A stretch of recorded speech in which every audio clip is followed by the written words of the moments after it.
देशाला 80व्या स्वातंत्र्य दिनानिमित्त जिल्हा परिषद प्राथमिक शाळा चौगुले माळीवस्ती असलेले विद्यार्थ्यांचे त्याचबरोबर इथे विद्यार्थ्यांनी विविध कार्यक्रम केले हे पाहिल्यानंतर आनंद झाला, समाधान वाटलं. हे आवाज नकोय. ही माझी दुसरी भेट आहे शाळेला. यापूर्वी मी जेव्हा आलो होतो त्यावेळेला या शाळेची दुरुस्ती चालू होती. शाळेला फरशी बसवणं आणि रंगकाम चालू हे मी पाहिलेलं होतं. मला वाटतं 5 ते 6 महिन्यापूर्वी मी आलो होतो. त्यानंतर काल मला गुरुजींनी निरोप दिला की झेंडावंदनासाठी तुम्ही या. बाजूच्या गवंडवस्ती शाळेजवळ तिथेही मला निमंत्रण होतं, त्यामुळे मला थोडा वेळ झाला.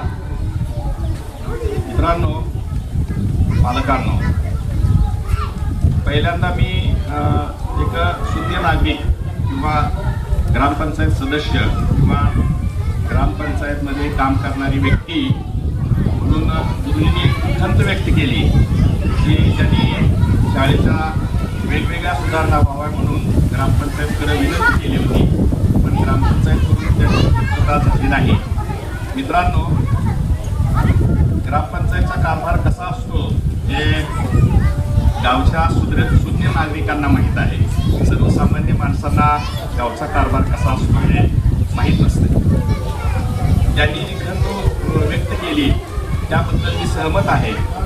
याच्यावर एक उपाय असा निघू शकतो की गावातल्या काही शून्य लोकांनी, समजदार लोकांनी शाळेला मदत करणं हाच त्यावर एक उपाय आहे. शाळेतल्या शिक्षकांनी स्वतः पैसे खर्च करणं हा मला वाटतं ह्याचा उपाय नाही. परंतु काही जगावेगळी माणसं असतात, त्यांना कुठल्या तरी ध्येयानं पछाडलेलं असतं आणि ही ध्येयवेळी माणसं तुम्हाला आता दुकानात कुठे माहीत आहे 250 कोटी रुपये देतो, पण या माणसाची बदली करा म्हणणारी आलेली आहे शासनावर. पण अशी काही माणसं आहेत की ती पैशापुढे पडलेली असतात आणि याचं एक ज्वलंत उदाहरण हे शेख गुरुजींचं आहे, हे मी यापूर्वीच जाणून घेतलं. या शाळेत शेख गुरुजी येण्यापूर्वी तरकेवाडी येथे हे गुरुजी कार्यरत होते, मला माहीत आहे. त्या शाळेची भेट घ्यावी असं मला मनोमन वाटत होतं. त्या शाळेवर शिवसाहेबांनी भेट दिली होती. शाळेवर जिल्हा परिषदेच्या शिवसाहेबांनी भेट दिली होती आणि त्यांचं कौतुक केलं होतं. मी जाऊन ती शाळा बघावी असं मला मनोमन वाटत होतं, परंतु आपले व्याप माहीतच आहे आणि त्या व्यापामुळं मला तिथं जाता आलं नाही. पण मी एक मोठं आमच्या गावाचं भाग्य समजतो की त्याच शिक्षकांची आपल्या गावामध्ये बदली झाली आणि या बदलीमुळं त्यांनी आम्हाला जे पाहिजे होतं, जे शिक्षक पाहिजे होते त्याच्या 100 पटीनं उत्कृष्ट शिक्षक मिळालेले आहेत. फक्त आता शिक्षकांच्या बरोबरीनं इथल्या नागरिकांची जबाबदारी आहे, त्यांना आपण सगळ्यांनी सहकार्य केलं पाहिजे. गुरुजींनी स्वतःच्या पगारातून ज्या इतर वेगवेगळ्या योजना राबवत आहेत त्या अजून किती दिवस त्यांनी राबवायच्या, आम्हाला त्याची लाज वाटली पाहिजे, खंत वाटली पाहिजे. पण जाऊ द्या, ज्यांना कोणाला मदत करायची असेल त्यांनी जरूर मदत करावी. बाजूच्या गवंडवस्ती शाळेमध्ये माझ्या सुरेते पत्नी काम करतात.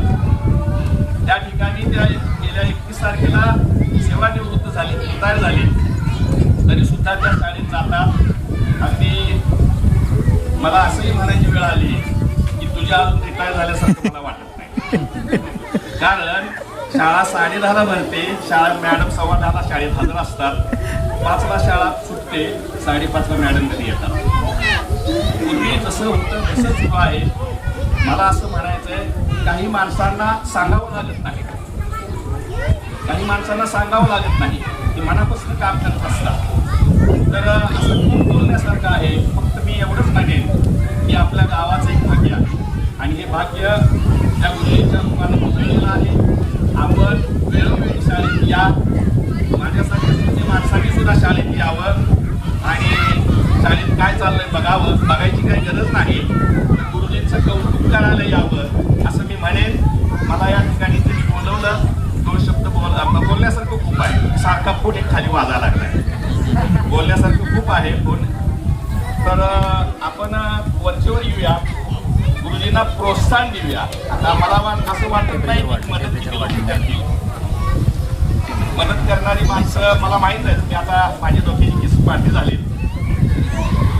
कुठलं काय मिळतंय का बघणारी सध्या पिढी निर्माण झालेली आहे. मदत कराव्या, ठीक आहे. बाकी वाहत जाईल, काहीतरी वेगळं बोलेल.